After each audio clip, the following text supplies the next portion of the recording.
Comenzamos cuando queráis. Muy buenas tardes a todos. Muy bien. Bueno, pues buenas tardes a todos. Bienvenidos a una nueva sesión del programa de formación tabáquica que estamos teniendo la suerte de disfrutar, fruto, ya lo sabéis, de la colaboración entre la Asociación Española de Especialistas en Medicina del Trabajo y la Asociación Española contra el Cáncer. A mí me hizo especial ilusión que me asignaran la moderación de la charla de hoy porque para mí este es un tema muy importante. La realidad es que preguntar por el consumo de cannabis a nuestros trabajadores es algo que nos puede resultar tremendamente incómodo, ¿no? Y mucho más incómodo, desde luego, que hablarles de tabaco, ¿no? Y yo creo que esta incomodidad viene motivada por nuestra falta de conocimiento sobre la materia y cómo voy a abordarlo, ¿no? ¿Qué voy a hacer con esa información que el paciente me da? Entonces, yo tengo que decir que a título personal y gracias a una edición anterior, esta misma sesión de la edición anterior, pues a mí me fue tremendamente útil y empecé a abordar este tema en consulta con muy buenos resultados. Entonces, bueno, yo os animo a todos mucho a lanzaros a este tema. Hoy, gracias a Cecilia y a Matías, lo que vamos a poder es comprender la relación que hay entre el consumo de las dos sustancias, de cannabis y tabaco, perderle el miedo a preguntar, ¿verdad?, por el consumo de cannabis a nuestros trabajadores y comenzar a abordar ambos consumos de forma simultánea. Esto puede cambiar, bueno, pues, enormemente nuestras posibilidades en este sentido. Así que nada, sin más preámbulos, pues paso a presentaros a los dos ponentes con los que tenemos la suerte de contar hoy. Ella es Cecilia Díaz Estébanez, es la primera vez que vamos a tener la suerte de oírla hablar. Es psicóloga general sanitaria y tiene título de experto universitario en terapias contextuales y de tercera generación. Luego, tiene un inicio profesional muy variado, cuenta con experiencia en procesos de duelo, atención al cliente, salud sexual, voluntariado, incluso en karate. Y el doctor Matías Manuel Lederos, ya es conocido por todos, lo hemos tenido la suerte de contar con él en varias sesiones. Es médico por la Universidad Nacional del Litoral en Argentina, titulación que tiene ya homologada en España, y tiene formación en donación, procuración y trasplante de órganos y tejidos, equidad en salud, prevención secundaria de enfermedades cardiovasculares y control integral de cáncer cérvico-uterino, así como de otros tumores como renales, piel y colon. Como experiencia profesional, pues ha trabajado en Argentina como médico general en todos los ámbitos, en consultas, hospital de primer, segundo, tercer nivel, así como en urgencias y emergencias. Y en España ha tenido una dedicación a atención en trastornos adictivos y reducción de daños, a promoción y prevención de la salud, además de haber desarrollado también actividad asistencial en visitas domiciliarias, atención primaria y urgencias. Actualmente está ocupando el puesto de técnico de prevención médico en la Asociación Española contra el Cáncer en Madrid. Y ya sin más dilación les dejo hablar a ellos, los grandes protagonistas de los que vamos a hablar, seguramente, vamos a aprender seguramente muchísimo.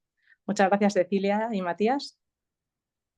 Bueno, muchísimas gracias, Elena, Mm, por esta presentación. mm. Bueno, formalmente quiero darles la bienvenida, sí, en esta otra oportunidad que nos ha dado la Asociación Española de Especialistas en Médico del Trabajo para poder traerles esta charla, esta formación sobre lo que es cannabis y tabaco. Eh, la verdad que para nosotros, tanto para mi compañera Cecilia y como para mí, es un placer poder estar aquí hoy. Y bueno, ya para dar inicio, vamos a empezar hablando sobre los objetivos, ¿sí?, que tenemos en poder presentarles esta formación. Básicamente es poder brindarles en términos generales, ¿sí?, toda la información sobre esta causa que vemos que es tendencia año tras año, ¿sí?, que viene en incremento día tras día y que suele evidenciarse mucho a través de lo que sería la entrevista semiestructurada cuando hacemos el abordaje en lo que es deshabituación tabáquica, como ya han visto en algunas presentaciones previas, digamos, con una de nuestras compañeras psicólogas. También comentarles que desde la Asociación Española contra el Cáncer, ¿sí?, nosotros disponemos de terapias combinadas, ¿sí?, para deshabituación tabáquica, tanto para paciente oncológico como también paciente de población general, que va de entre 18 y 25 años para poder dejar de fumar. Y como característica es que es totalmente gratuito, entonces si tienen algún conocido que cumpla estos requisitos, puede derivárnoslo sin problema. Poco para dar inicio a lo que sería esta ponencia, vamos a detallar a continuación los temas más importantes que vamos a tocar en el transcurso. Vamos a comenzar desmintiendo ciertos mitos que existen sobre el consumo de cannabis. Luego vamos a hablar sobre una parte de la epidemiología, haciendo referencia a la incidencia del consumo, ¿sí? No solamente de cannabis, sino también de tabaco y combinado. ¿Vale? Luego vamos a hablar sobre el mecanismo de adicción. Mecanismo de adicción como un punto clave para poder entender más a fondo, digamos, no solamente la cuestión orgánica que sucede en las personas, ¿no? En el paciente, sino también ver dónde incluimos la perspectiva psicológica en todo esto. Y por último, vamos a detallar lo que serían los riesgos del consumo, tanto de manera individual, ¿sí? De cada sustancia, como combinada de las mismas, y ver que provocan diversos afectos negativos en el organismo. Entonces, por eso hoy vamos a contarles y hablar sobre ello. Bueno, pues un poco para hablar, ¿no? Acerca de estos mitos y la realidad que existe en el consumo de cannabis, nos pareció importante estos cinco, sobre todo, hay muchos más, pero nos parece importante también hablar de esta clase, ¿no? De los mitos que existen, porque eso ha hecho que a día de hoy sea tan complicado realmente, ¿no? Intervenir en este tipo de consumo. El primero que encontramos, que nos pareció importante destacar, es que, bueno, pues que es un producto inofensivo para la salud porque es un producto natural, que es algo que solemos escuchar también en consulta. Claro, ¿qué ocurre? Que producto natural y producto inocuo no son sinónimos. El tabaco y el opio también son naturales, ¿no? Y nadie duda de sus riesgos, como dice aquí. Al final, el hecho de que crezca la naturaleza y que sea accesible, ¿no? A nivel en el medio ambiente, no significa que sea inocuo para la salud. Otro mito que solemos encontrar es que los jóvenes consumen cannabis porque está prohibido, que si se legalizara se consumiría menos. ¿Qué ocurre? Que las drogas más consumidas por jóvenes son el alcohol y el tabaco y son legales. El hecho del consumo, el problema realmente, ¿no? Que existe en el consumo de cualquier tipo de sustancia, más que la prohibición, es la facilidad que tiene conseguir esta sustancia y el grado de aceptación social de la misma. El hecho de que si empezamos a legalizar, ¿no? En este caso el cannabis, lo que puede ocurrir es que se normalice aún más el consumo y eso no va a impedir que se deje de consumir por esta cosa, ¿no? Que estamos hablando acerca de lo prohibido. El tercer mito que encontramos es que el cannabis tiene efectos terapéuticos, por lo que no puede ser malo fumarse un porro de vez en cuando, ¿no? Así más o menos como lo que suele decir también la gente.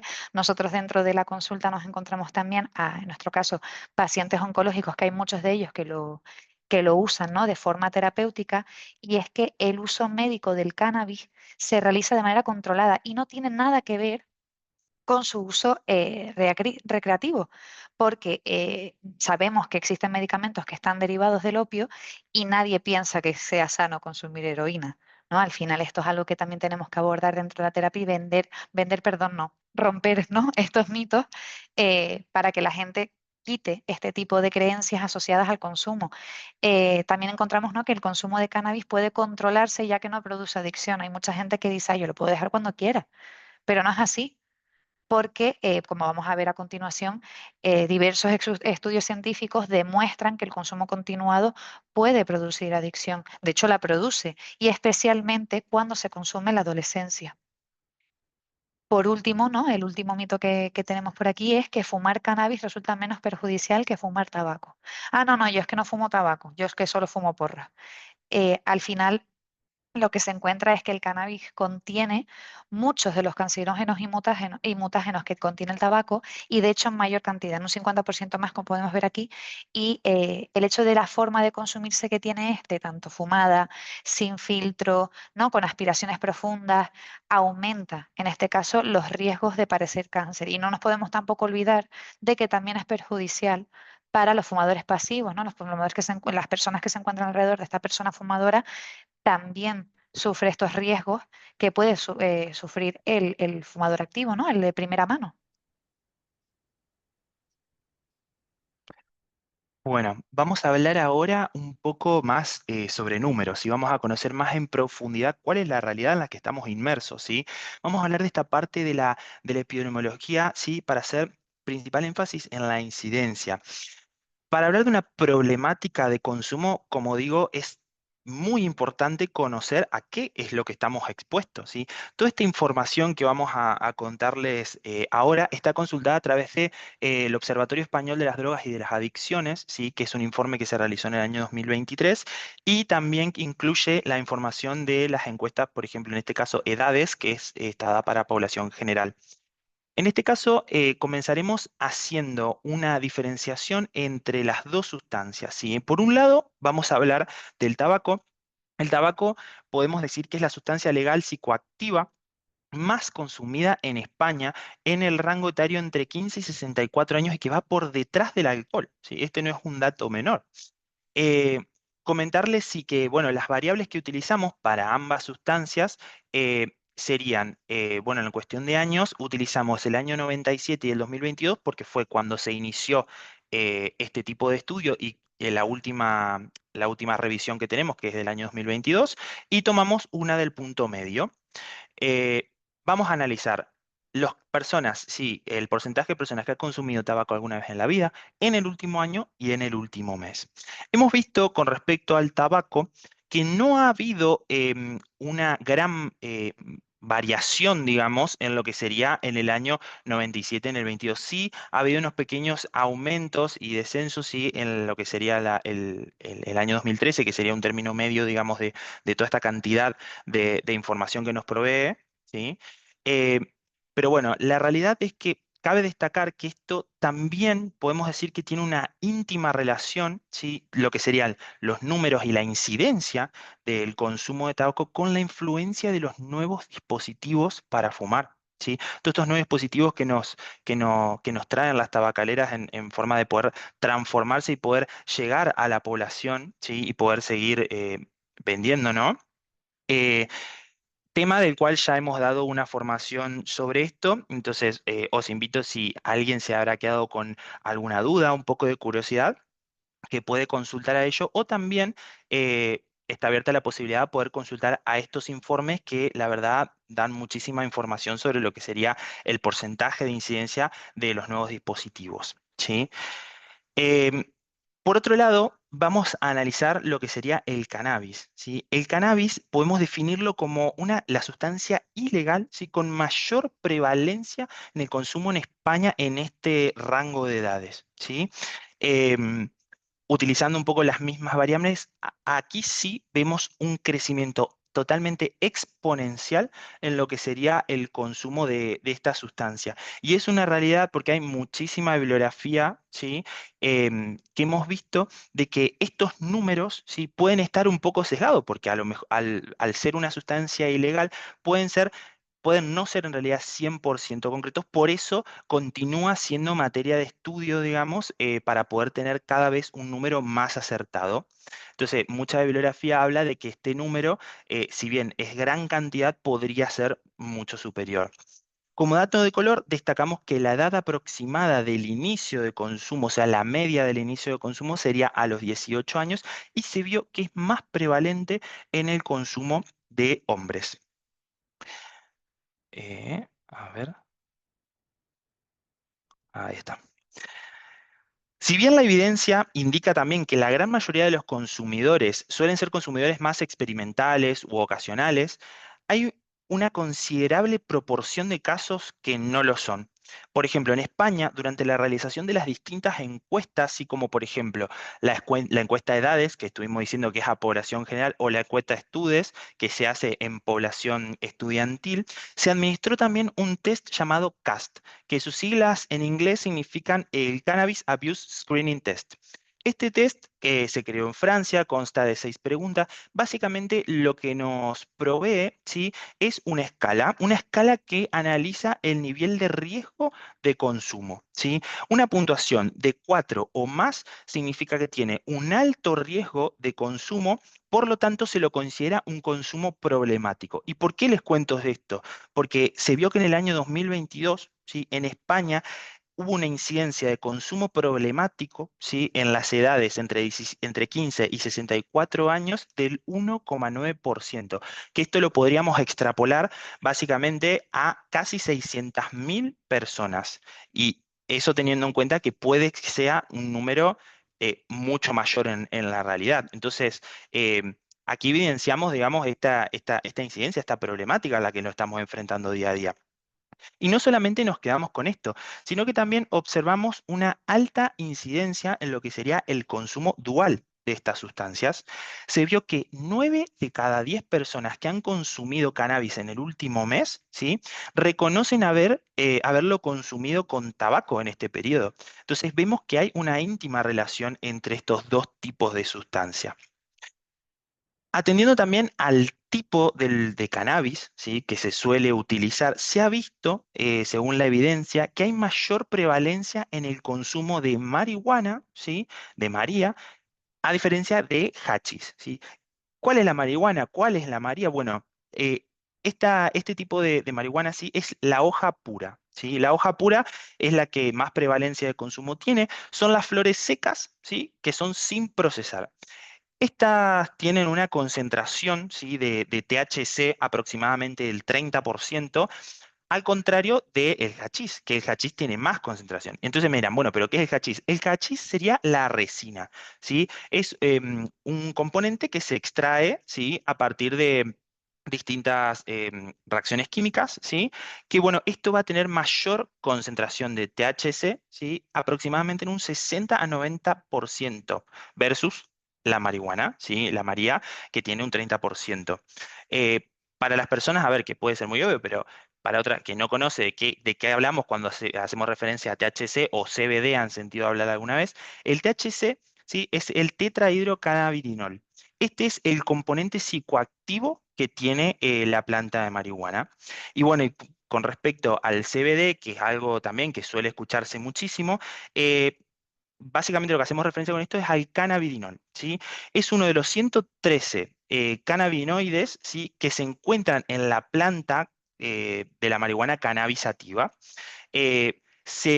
Obviamente esto, a ver, ¿por qué tiene tanto resueno, no? Porque se está viendo que hay muchos estudios que se están realizando para introducir nuevos tratamientos con este tipo de sustancia. Pero bueno, eso no va a ser un tema a lo que abocamos al día de hoy. Aparte, sigue estando en estudio, por ejemplo, para distintas patologías de carácter crónico. Dicho esto, vamos a pasar a hablar sobre lo que sería el mecanismo de adicción. Para hablar de esto, nos hemos dedicado bueno, les hemos formulado un caso en el de Juan. Juan es un chico de 25 años que consumía cannabis y se encuentra abstinente desde hace 4 meses de esta sustancia. ¿Qué pasa? Que hace 2 semanas también dejó el tabaco y un día se encontraba dando un paseo con su novia Marta y pasa una chica fumando cannabis con olor a tabaco. Es decir, va caminando por la calle y pasa una chica al lado que también está fumando, pues se está fumando un porro y además huele un poco también a tabaco. ¿Qué pasa? Que aquí podemos ver a Juan desviando totalmente su atención y de manera casi automática, ¿no? Aquí encontramos a Juan que está caminando por la calle y esta chica, digamos, representa ese deseo de consumo que siente Juan cuando la ve pasar.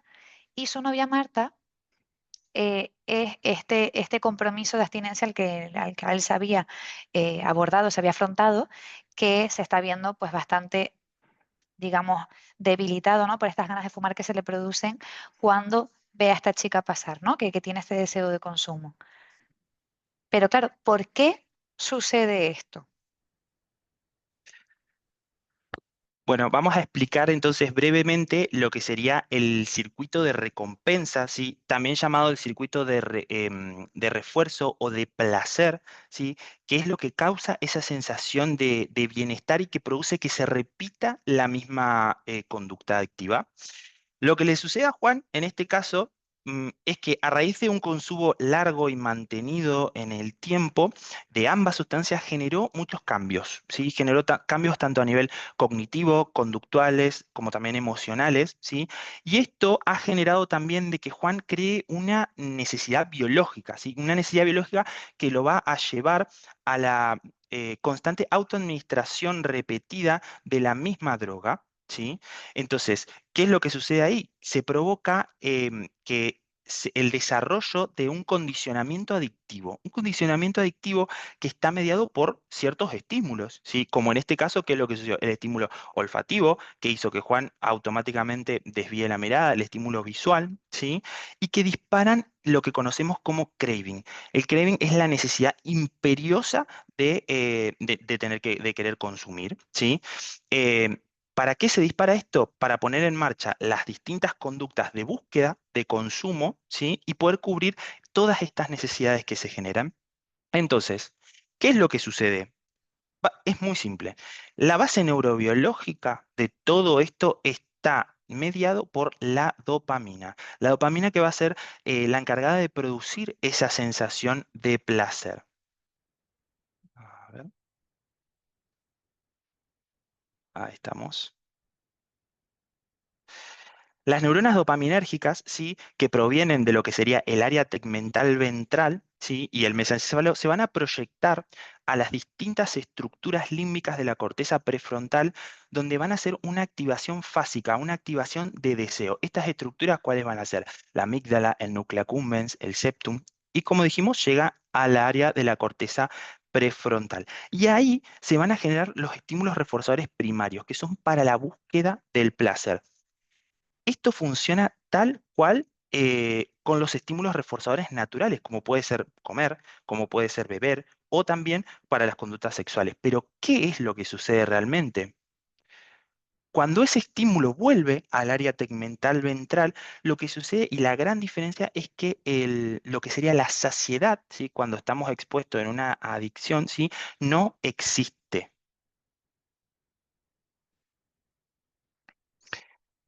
Básicamente porque cuando se consume el cannabis están inhibidas todas aquellas interneuronas GABA del área tegmental ventral. Entonces, esto es lo que produce la inhibición de esa saciedad y es lo que provoca lo que sería el constante ingreso del mismo impulso, ¿sí? Es que la persona no pueda dejar de consumir esa sustancia. ¿Y qué es lo que sucede con la nicotina? Bueno, algo muy parecido, algo muy similar, actúa directamente sobre las neuronas dopaminérgicas y también incluye a lo que sería este tipo de estructuras, ¿sí? Que va el área tegmental ventral y todas aquellas que ya estuvimos nombrando, como también lo comparten con los otros tipos de sustancias, ¿sí? Tienen el mismo mecanismo.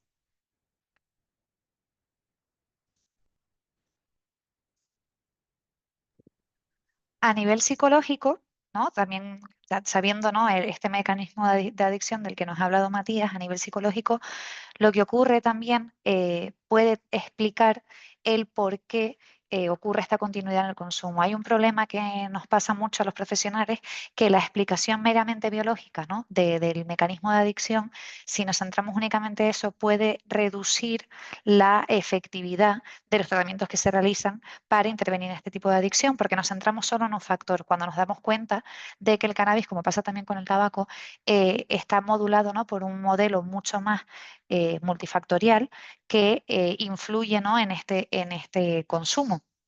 En primer lugar, ¿por qué ocurre en sí? Tenemos que tener en cuenta como profesionales que realmente lo que nos importa, por así decirlo, no es tanto cuánta cantidad consume el paciente, aunque también, sobre todo por cuanto más cantidad, suele tener mayores riesgos, pero lo que nos importa realmente es el por qué, qué valor instrumental tiene este consumo, ¿no? ¿Por qué estoy consumiendo esta sustancia? ¿Qué valor instrumental tiene? ¿Qué significa a mí? ¿Para qué lo uso? Y además, la frecuencia y la intensidad de las asociaciones que hacemos con el consumo, con digamos, estos estímulos, ¿no? que nos comentaba Matías también, con estos estímulos que nos rodean, estas asociaciones a nivel interno y externo. Dentro de lo que es el valor instrumental, nos importa saber por qué hemos empezado a fumar, ¿no? En un principio puede ser, pues, por este mecanismo que nos he explicado anteriormente de recompensa, de placer. Yo consumo esta sustancia y en un inicio me da ciertos estímulos que hace que yo sienta placer. Hay ciertas reacciones que ocurren que al final me producen un nivel de, digamos, de activación para seguir buscando experimentar este placer constantemente. Por otro lado, también podemos encontrar estas estrategias de afrontamiento que luego desarrollamos alrededor de esta sustancia. Si yo me acostumbro a consumir en ciertos momentos en los que pues a lo mejor estoy teniendo sensaciones desagradables, ¿no? A lo mejor estoy pasando por una situación incómoda. Si yo me acostumbro a usar esta sustancia, al final la estoy usando como una estrategia de afrontamiento más allá de otras que puedan existir. ¿Qué ocurre? Que cuando empezamos a consumir también una sustancia, como también sabrán, se empieza a generar lo que es la tolerancia. Al final necesito más cantidad de una sustancia para que me siga dando el mismo efecto que me daba en un principio. Y si al final hay factores, ¿no? Ambientales, sociales, que rodean a este consumo, pueden hacer, en cierto modo, que se siga consumiendo la sustancia. Después ya vamos a ver en la siguiente diapositiva, ¿no? Esta frecuencia y la intensidad que hacemos estas asociaciones, pero tenemos que tener en cuenta que el consumo simultáneo de cannabis y tabaco se asocia a una mayor dependencia del cannabis, también del tabaco, tenemos mayores problemas psicosociales y peores resultados para dejar de fumar. Esto es importante porque al final, como se duplica el efecto adictivo de ambas sustancias, luego es mucho más complicado luego después como terapeutas para poder acompañar en el proceso de la abstinencia. Sobre todo esto lo comento porque hay muchas veces que puede generar frustración como profesional el ver que el proceso no es el mismo que con el tabaco, que al final la intervención es bastante parecida, digamos, en mayor medida, de formas generales, pero sí que es cierto que tenemos que tener en cuenta de que siempre que una persona tiene un consumo dual, es mucho más complicado dejar de fumar. Y por último, está asociado a mayores riesgos para la salud que cualquiera de estas dos sustancias por separado. Hablando de la frecuencia, ¿no? Y de la intensidad de las asociaciones que hacemos, aquí les voy a presentar, ¿no? un esquema que, como ya han tenido formaciones anteriormente con otras compañeras, ya parto de una base en la que, pues si hay dudas más adelante me comentan, pero lo que quiero explicarles es que eh, tenemos que tener en cuenta aspectos funcionales, como les decía, y estos aspectos disposicionales del por qué una persona consume. Tenemos estos antecedentes, estos estímulos condicionados, ¿no? Hablando de condicionamiento clásico, de por sí una sustancia no tiene que producir deseo. Tengo que probarla y tengo que vivir esos efectos para, pues nunca mejor dicho de nuevo, vivir, ¿no? los resultados que tiene el consumir esta sustancia, ¿no? Y después tenemos estos reforzadores, las consecuencias que tiene mi consumo, que hacen que quiera volver a consumir y entramos en este ciclo que comentábamos anteriormente. Dentro de lo que sería, ¿no? este estímulo condicionado pueden ser, pues a nivel externo tenemos lugares, tenemos situaciones sociales, ¿no? El hecho de que yo, por ejemplo, el pasar por un banco, por ejemplo, de un parque, no tiene por qué a mí darme ganas per se de fumar, pero si acostumbro a fumar en ese banco y a nivel, ¿no? Por ejemplo, situaciones sociales, pues con mis amigos, va a llegar un punto en el que ya empiezo a asociar yo, ¿no? ese lugar, esas compañías que van a hacer que a mí me den ganas de fumar. También, por ejemplo, las situaciones, el justo salir a lo mejor de clase o de el trabajo, por ejemplo, también puede hacer que el solo el hecho de vivir esa situación hace que a mí me den estas ganas de fumar. Y a nivel interno tenemos las mismas señales de abstinencia, entre otros, que sería pues a nivel físico, ¿no? Pues a lo mejor me puede estar doliendo la cabeza, noto algún tipo, ¿no? de palpitación, un reflejo de la ansiedad que puedo estar sintiendo por este síndrome de abstinencia e incluso, como les decía antes, estados emocionales o fisiológicos. Dentro de los estados emocionales podemos encontrar, pues oye, que estoy, no les digo incluso pues enfadado o estresada, sino algo más nivel de, pues siento algo de ansiedad o incluso es lo que les decía a nivel, si yo siento fisiológicamente sintomatología de abstinencia, puede hacer que a nivel mental, emocional, se me produzcan otros ciertos síntomas porque al final a lo mejor puedo estar más irritable. Esto hace que fume.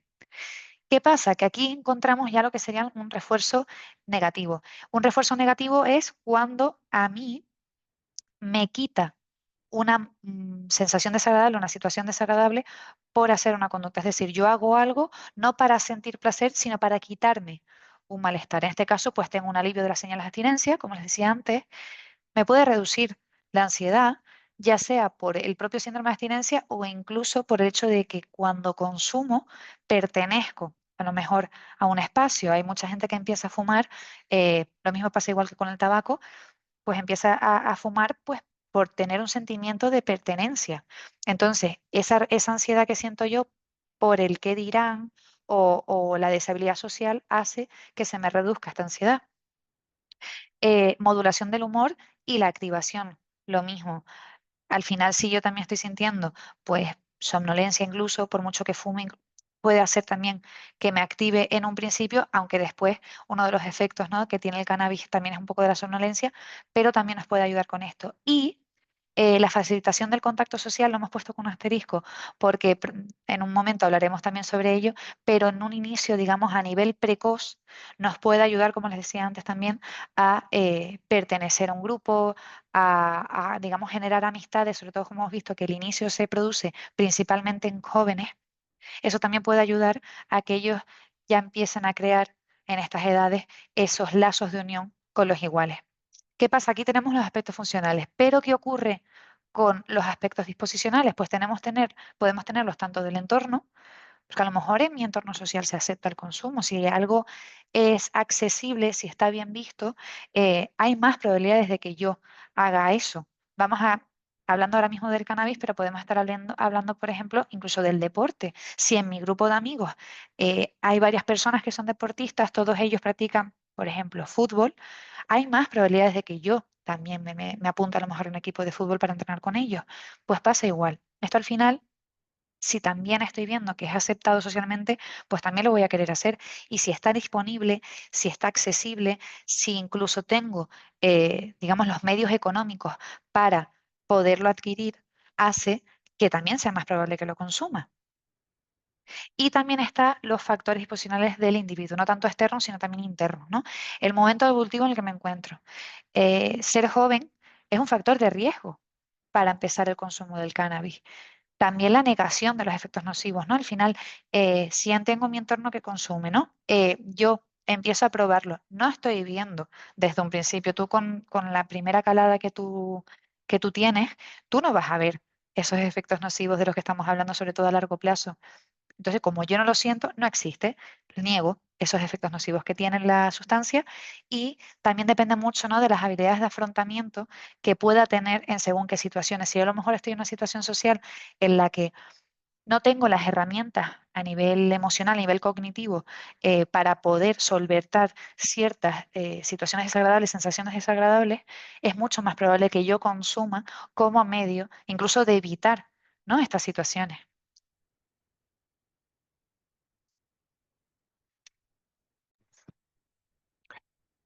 Bueno, en esta parte, sí, vamos a hablar sobre lo que serían las consecuencias, sí, que producen tanto a nivel orgánico y también psicológico de estas sustancias. Van a ver de que pueden sonar un poco reiterativas y repetitivas, sí, en esta presentación, pero bueno, vamos a hablar en primer lugar sobre el tabaco. Según la Organización Mundial de la Salud, se ha visto que el tabaco, ¿sí?, es la primera causa evitable, ¿sí?, de enfermedad, de invalidez y de muerte prematura en el mundo, ¿sí? En España, para que tengan una idea, se mueren aproximadamente 50.000 personas en el año, ¿sí? Por distintas circunstancias que están relacionadas con el tabaco. Y esta cantidad, ¿sí?, es superior si nos ponemos a contar los accidentes de tránsito y también las muertes por consumo de drogas ilegales. Entonces, veamos la incidencia que esto tiene, ¿no? Hablando un poco sobre lo que sería la parte respiratoria, ¿sí? No es novedad, digamos, que nos encontremos con em, distintas patologías inflamatorias, como y también la enfermedad pulmonar obstructiva crónica, que está dada por la bronquitis crónica, enfisema pulmonar, entre otras. Tenemos también una incidencia a nivel cardiológico, ¿sí? Está muy relacionado con lo que sería la hipertensión arterial, la cardiopatía isquémica, o sea, en enfermedad coronaria, como angina o el infarto agudo de miocardio, ¿sí? Accidente cerebrovascular relacionado con trombosis, hemorragias, embolias. También está relacionado con la parte oncológica. Sí se ha visto que el tabaquismo es una de las primeras, o sea, la primera causa, digamos, de lo que sería el cáncer de pulmón. Está íntimamente relacionado y también con cáncer de laringe, bucofaringeo, el renal, de vías urinarias, entre otros.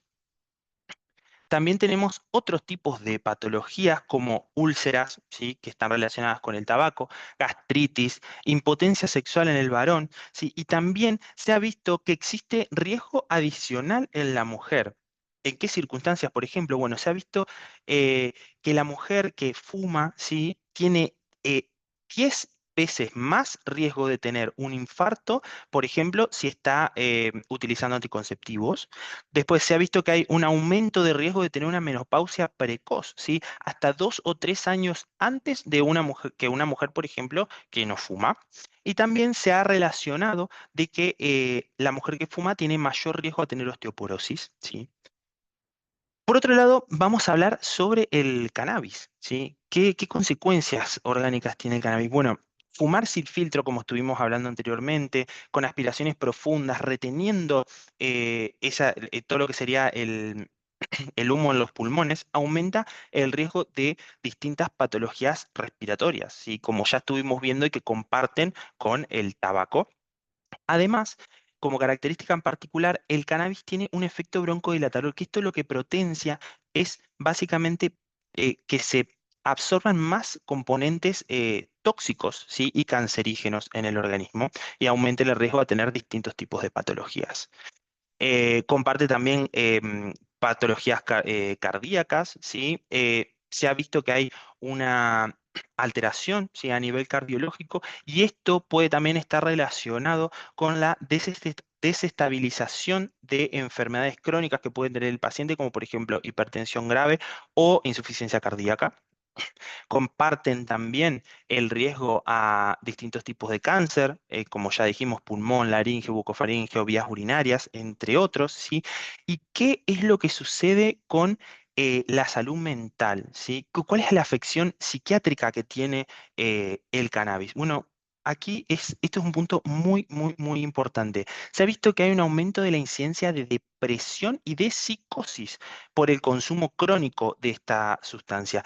Pero a ver, hay que tener en cuenta que el cannabis es la sustancia que más se relaciona con lo que sería la aparición de sintomatología psicótica, ya sea de forma aguda o crónica, ya sea por consumo, ¿sí? Por intoxicación, ¿sí? O también puede ser por alguna patología subyacente.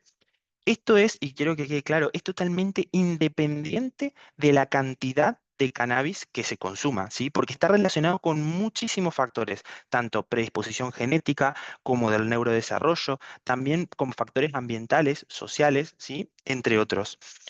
También tiene efectos, digamos, a nivel psicológico y que, bueno, ahora mi compañera Ceci les va a comentar.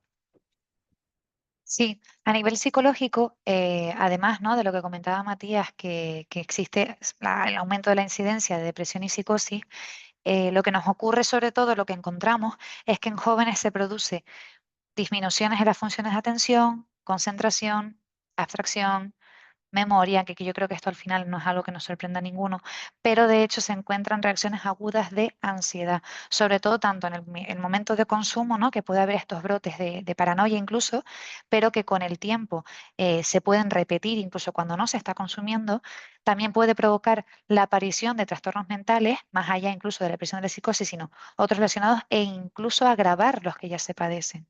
Tiene que haber una predisposición genética, como se comentaba anteriormente, pero eh, si tú ya estás en una situación de vulnerabilidad a nivel de salud mental, lo que produce el cannabis es que agrava esta sintomatología. Dicho esto, a ver, perdona, Ceci, nosotros también, nosotros también queremos agregar, ¿sí? De que es un factor muy importante eh, animaros, ¿sí? Que como decían al principio, de poder abordar esta situación en la consulta. Vemos a nivel personal, ¿sí? Que cada vez esto está en incremento y así poder identificar la problemática, poder realizar promoción y prevención de la salud y poder abordarlo de manera interdisciplinaria. Sí, porque al final el objetivo, ¿no? de nuestro trabajo es conseguir que no se consuma ninguna. Esto es importante tenerlo en cuenta porque, como decíamos al principio, nosotros encontramos el consumo de tabaco en nuestros pacientes a través de la entrevista de evaluación, la inicial, la que tenemos antes de los grupos. Ahí es cuando preguntamos si además del tabaco existe algún otro tipo de consumo. Además del cannabis, preguntamos cualquier otro tipo de droga. Y sí que es cierto que cuando trabajamos con cannabis es que es muy importante no consumir ninguna de las dos. No me vale que dejes el tabaco, pero sigas consumiendo cannabis de vez en cuando o incluso a nivel habitual, pero ocasional tampoco. Primero porque lo que hemos visto, se consume además con el tabaco, se mantiene este ciclo de adicción y hace que sea muchísimo más difícil, digamos, reducir y totalmente eliminar ese consumo. Entonces, ¿qué tenemos que evitar como profesionales a la hora de abordar el tratamiento con para la deshabitación del cannabis? En primer lugar, tenemos que evitar asumir que no se consume. Es muy importante que siempre lo preguntemos. No puedo caer en sesgos que tenemos propios porque a lo mejor esta persona no entra en el perfil típico, ¿no? de un consumidor de cannabis. No podemos asumir que no se consume porque al final nos vamos a perder muchísima información. De hecho, en muchas ocasiones se ha visto, ¿no? en estudios, incluso dentro de la epidemiología, ¿no? que nos explicó antes Matías, hay muchos datos que si ya de por sí, por el hecho de que sea una sustancia ilegal, a lo mejor hay datos que no se han recogido porque se ha mentido a lo mejor en la encuesta y porque no se, digamos, habrá muchos más datos que desconocemos porque de por sí la gente a lo mejor no lo ha confesado, también es que porque a lo mejor no se ha preguntado. Entonces esto es importante tenerlo en cuenta. Banalizar el consumo tampoco nos ayuda a nada. Si hay alguien que a lo mejor me comenta que fuma un porro de vez en cuando, o incluso no solo tanto a la hora de consumir, ¿no? fumado, sino de que lo consume de otra manera, ingerido de alguna forma, no podemos banalizarlo tampoco. Al final, el hecho del que te expongas a esta sustancia hace que ya seas muchísimo más vulnerable a desarrollar esta adicción. Entonces, si a lo mejor tengo un paciente que me viene a consulta porque quiere dejar de fumar tabaco y me confiesa que en alguna ocasión también consume cannabis, no puedo como profesional, no puedo dejarlo pasar. Tengo que intervenir ahí. Tengo que plantearle también a esta persona que el objetivo fundamental es dejar de consumir por completo. Es que al final no nos viene bien que la palabra, ¿no? que el significado de abstinencia para nosotros sea una reducción del consumo, no es totalmente eliminarlo. ¿De acuerdo? Y sobre todo, ya por último, y no por menos importante, evitar paternalismo y secretismo. ¿Con esto qué quiero decir? Paternalismo sobre todo porque sí, se ha visto que el mayor consumo es en jóvenes y se ha visto que el comienzo, ¿no? La edad de inicio coincide con la adolescencia, pero no por ello, ni todos los adolescentes tienen que consumir cannabis y eh, tampoco significa que todos los adolescentes que consumen cannabis lo están haciendo porque es que hay que son adolescentes. No, al final tenemos que también llegarles a ellos y hacerles ver el peligro que tiene este consumo y al igual, lo mismo que les decía antes, no caer en sesgos. Tema también de secretismos, lo mismo. ¿Qué ocurre con los adolescentes? Que solemos caer, ¿no? en una intervención un poco más paternalista, perdón, pero con población adulta, o por lo menos incluso mayor que nos encontramos nosotros, de tercera edad incluso, se consume cannabis. Y hay mucha gente que lo lleva con secretismo, porque obviamente a la gente le entra fatal que alguien a lo mejor se fuma un porro.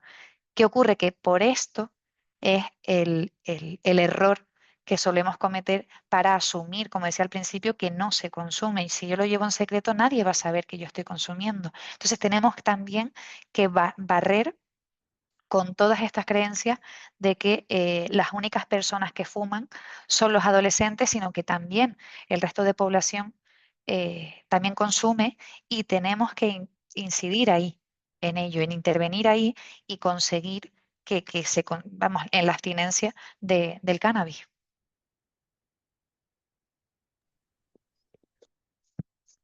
Bueno, ya con esto, entonces finalizamos lo que sería la ponencia, la formación de hoy. Eh, decirles y agradecerles por esta oportunidad, tanto como para Ceci y para mí. Ha sido un placer poder haber tenido esta oportunidad de poder transmitirles esto que vemos que está en incremento constantemente día a día, como ya estuvimos diciendo, y que, bueno, el poder traerles toda esta información para que así puedan hacer un correcto abordaje de lo que sería toda la deshabituación tabáquica. Si alguien tiene algún conocido o alguien que sea paciente oncológico o eventualmente, como dije al principio, tenga alguien de población general que quiera dejar de fumar, puede comunicarse, digamos, a nuestro número de teléfono, así que es el 900-100-036 para que nos hagan la derivación. Y también si se quedaron con alguna duda sobre esto, si quieren saber un poco más información de lo que sería el abordaje de esa habitación tabáquica que hacemos, los invitamos formalmente también a consultar lo que sería nuestra página web. También tienen a disposición lo que sería el correo electrónico. Dicho esto, vamos a dejar de compartir pantalla y bueno, y comenzaríamos la ronda de preguntas si alguien tiene.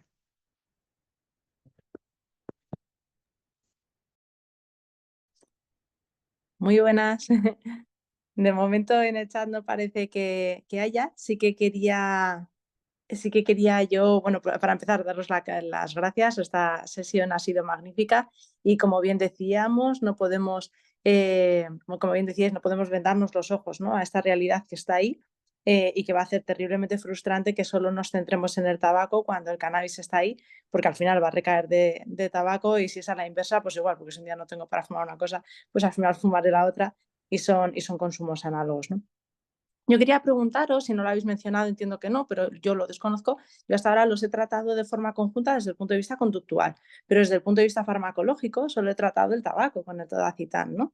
Entonces, bueno, antes del todacitán, con el champis y con todo, con todo el historial, ¿no? Yo quería saber si para el cannabis hay algún medicamento que se pueda dar para evitar el síndrome de abstinencia como si tenemos con el tabaco. Muchas gracias.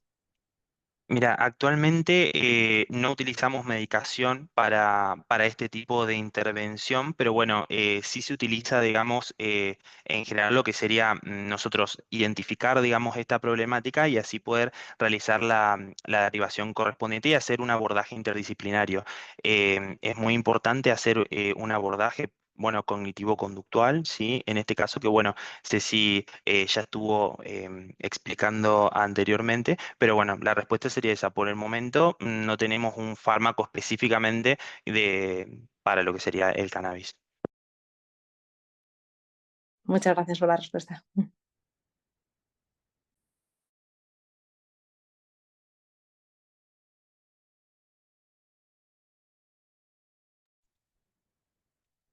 No sé si alguien se quiere animar a hacer alguna pregunta. En el chat ahora no veo ninguna. Vamos a ver, acaba de entrar un mensaje.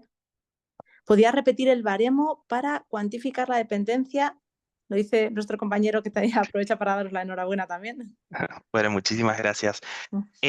No sería un baremo. Lo que nombramos durante la ponencia, ¿sí? Es una encuesta que se ha realizado, ¿sí? Para identificar la cantidad de consumo problemático de riesgo, que es una encuesta CAST, se llama, que es básicamente sería el Cannabis Abuse Screening Test, ¿sí? Eso se utilizó para tener una escala, ¿sí? Que básicamente nos dice cuánto consumo de riesgo hay y que se ha visto de lo que probablemente puede estar sesgado, ¿no? Que ya estuvimos diciendo que aproximadamente el resultado fue de 600.000 personas, ¿sí? De casi 600.000 personas en España.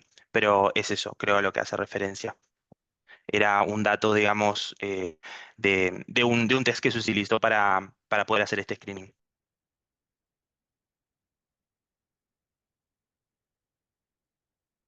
Wow, es que 600.000 personas no deja de impresionar, ¿eh? Sí, más aún las que no conocemos. O sea, nosotros día a día, en cuanto a experiencia personal, ¿no? De lo que vemos en la deshabituación, la gente no te lo dice, no te lo dice. Por eso quizás somos un poco reiterativos y repetitivos con esto. Tenemos que animarnos, ¿sí? Como profesionales sanitarios tenemos que ir a la pregunta directa, ¿consumes cannabis? ¿Cuánto? ¿Cómo lo consumes? Porque hay gente que también lo consume a través de vapor, lo consumen a través de cachimbas, ¿sí? O sea, constantemente se está viendo muchísimo. Entonces, por lo menos poder hacer un abordaje en cuanto a poder darles la información con respecto a esto, porque y desmitificar todos estos tabúes que van surgiendo o estos mitos de que porque es natural no pasa nada. Sin ir más lejos, por ejemplo, he tenido pacientes con recetado medicación con ansiolíticos, por ejemplo, y me dicen, no, yo eso no lo tomo porque genera dependencia y fumo porro. Entonces, es como un poco poder darle una respuesta y un abordaje a eso, ¿no? Sí. Sí, Eso es porque por ejemplo, ay, perdón, Elena, Adelante, adelante, que adelante. un poco también desde cómo hacemos el equipo psicológico, cuando hacemos las entrevistas, claro, una manera que siempre nos suelen preguntar, ¿no? De cómo pregunto si esa persona consume. Y al final es intentar hacerlo desde la cercanía, no tanto el decir consumes cannabis como tal, sino incluso dejarlo abierto. Oye, mira, y además del tabaco, ¿consumes algún otro tipo de sustancia? Alcohol, cannabis, incluso preguntas ya, cocaína, otro tipo de drogas. Sobre todo porque lo planteas de una forma en la que si entras primero, ¿no? Por ejemplo, con el alcohol al final al estar más normalizado, no se ve tan criminalizado, por mucho que sepamos que no, el hecho de que esté normalizado no, digamos, disminuye el riesgo, pero si entramos desde ese punto, es más fácil que esa persona lo comente, sobre todo porque también nos hemos encontrado ya no solo incluso el porro, sino el CBD, que llegamos a lo mismo, independientemente, ¿no? de si en sí cuántas sustancias, si el consumo que está teniendo si, por ejemplo, ¿no? Usando la escala CAST es problemático, ¿no? Lo que a nosotros también nos influye es qué función tiene esta sustancia para esa persona. El hecho de que a lo mejor diga, oye, es que yo solo me fumo un porro cada X tiempo, y en este caso, ¿no? Con los pacientes que tenemos oncológicos, es que lo hago en el primer ciclo que me dan. Vale, pues a lo mejor ahí, según la escala, a lo mejor no da como consumo problemático, pero me interesa saber por qué es tan importante para esa persona usarlo. Y al final hace que dentro a nivel conductual ya se está produciendo esa adicción. También es importante también tener eso. Entonces, a la manera de preguntarlo no es tanto criminalizando, sino incluso desde la propia curiosidad. Entra más fácil al paciente.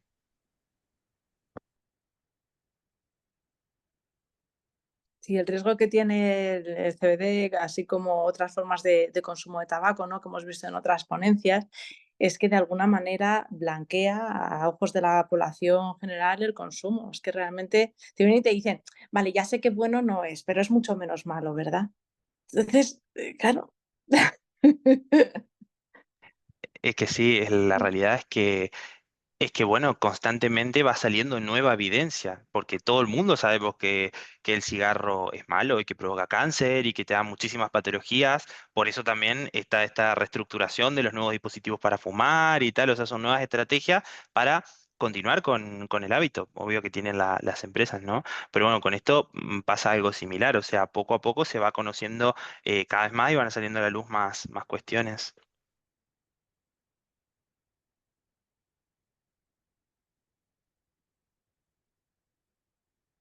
No sé si hay alguna pregunta más por ahí. Vamos a... El compañero de la primera pregunta os da las gracias, que había encontrado ya la información a la que hacíais referencia. Fenomenal.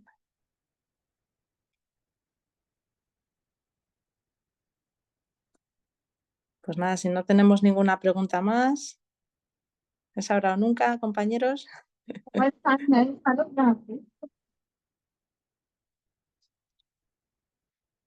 Pues nada, daros a los dos muchísimas gracias, Cecilia, Matías, como siempre, fabuloso. Es una maravilla poder contar con vosotros, aprendemos muchísimo. Y nada, pues nos vemos en la siguiente. Gracias a todos por vuestra participación. En el chat nos van agradeciendo todos la ponencia, ha estado fabulosa. Vale, muchísimas Muchísimas gracias. gracias a ustedes. Un placer, como A siempre. vosotros. Muy bien, muy Una buenas buena tardes a semana. todos. Adiós. Buena Perfecto. semana. Bueno. Chao. Muchas gracias. A vosotros.